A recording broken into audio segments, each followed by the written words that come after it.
We are headed to Beaverton, where expanding middle housing and fiscal sustainability are high on the docket. Yeah, Beaverton Mayor Lacey Beatty, also among a contingent of mayors opposing President Trump's intent to deploy the National Guard to Portland. She joins us live to talk about that and what's new around town. Good morning, Mayor. Good morning. Thanks for having me. Yeah, Absolutely. Thanks for joining us. Yeah. We are going to get to some updates here for Beaverton, but first we do want to talk about the stories around the National Guard here that are they're continuing to make national headlines. Why did you feel it was important for yourself to be part of a regional statement opposing federal troops in Portland? Well, a couple reasons. What happens in Portland happens to the region. So we understand as a first-tier suburb of Portland that we need to stand with our neighbors to make sure that local control remains intact, right? As a mayor, we're the ones charged with public safety, and we've worked really hard since 2020 to build back the trust of our community, to make sure that community policing is forefront in what we're doing. And also, I'm a combat veteran. I've been to war. The assertions from the Trump administration that this is warlike is insulting. And I'm married to a full-time active duty National Guard officer. And so I have a lot of firsthand knowledge about what the military should be used for. And they should not be used patrolling the streets of downtown Portland. I guess I want to pick your brain a little bit more, too, just with your military background, the fact that you are a veteran. What is the next step for you and other mayors around town with this story that keeps on playing out in the Rose City?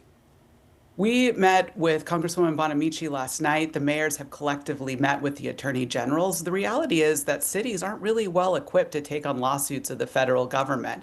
And so really our number one thing to do is band together to make sure that we sign on to legal briefings together, that we continue to use our voice of reason, elevating the regional message.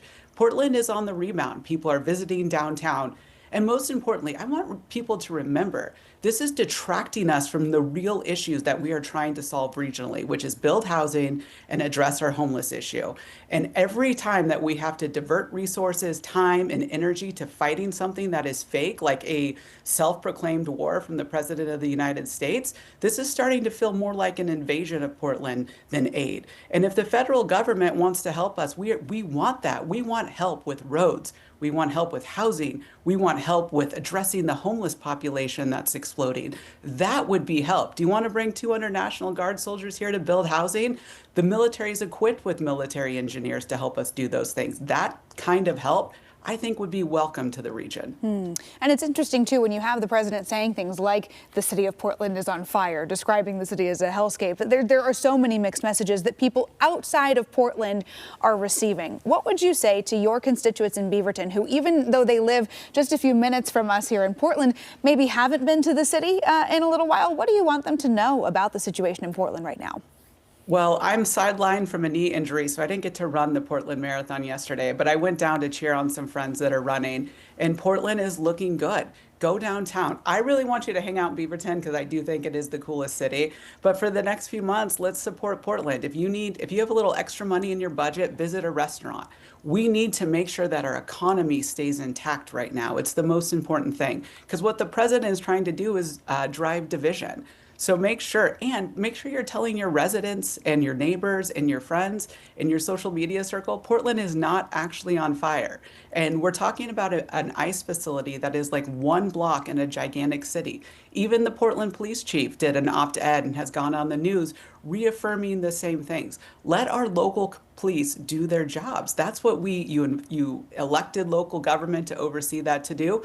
Are we perfect? Absolutely not. Are we making huge strides since 2020? Absolutely. Yeah, well, appreciate your willingness to answer questions about Portland, even though the fact that you are the mayor of Beaverton, of course, both cities healthier when both going strong. With that said, I do want to switch gears and talk about your town of Beaverton. And you mentioned middle housing a little bit earlier. How are you tackling that in Beaverton right now? Well, I appreciate the segment right before me where you're talking about loneliness. And that's one of the reasons that we particularly have addressed middle housing and a concept around a senior place. And we want seniors to be able to thrive together. We also have not done a great job in the city as being able to age in place gracefully. So I entered the Bloomberg Mayor Challenge. I really wanted to make sure that we had an opportunity to address middle housing. It's been the governor's #1 priority. It's ours. And we are in the running to win $1 million for this concept around a senior village.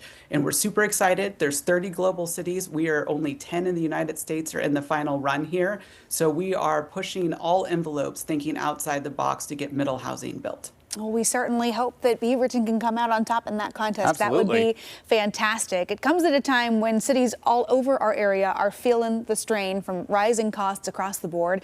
What's Beaverton's plan for fiscal sustainability in the long term? I think it's really important for every mayor right now to talk to the community about Measure 5 and Measure 50 that was passed in the 90s. And a quick lesson, it only allows our municipal budgets to grow 3% a year. And so if you think a little bit about how your own personal budget has been impacted over the last 20 or 30 years, I'm sure it has grown more than 3% a year.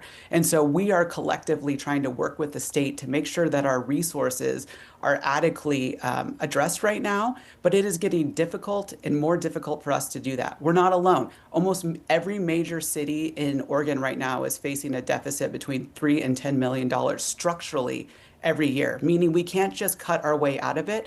We have to talk about long-term sustainability. And mayors collectively will tell you that we believe that we're taxing enough in this state when we could give away or give back in a kicker billions of dollars a year. We need to re-talk about how the distribution of the taxes we collect are going out the door. Because you live in a city and you want sidewalks and roads and all of those things like that to be addressed equitably. So we're really working on fiscal sustainability. Every city is right now, and I'm sure you're going to hear a lot more as cities start entering budget season, which starts in January. You're going to hear a lot more messaging around that. Yeah, I'm sure you're right, and we will continue to track that as well. Yeah, you're going to be hearing from us as well, following up on that. Mayor, always appreciate your time. Thanks for joining us here.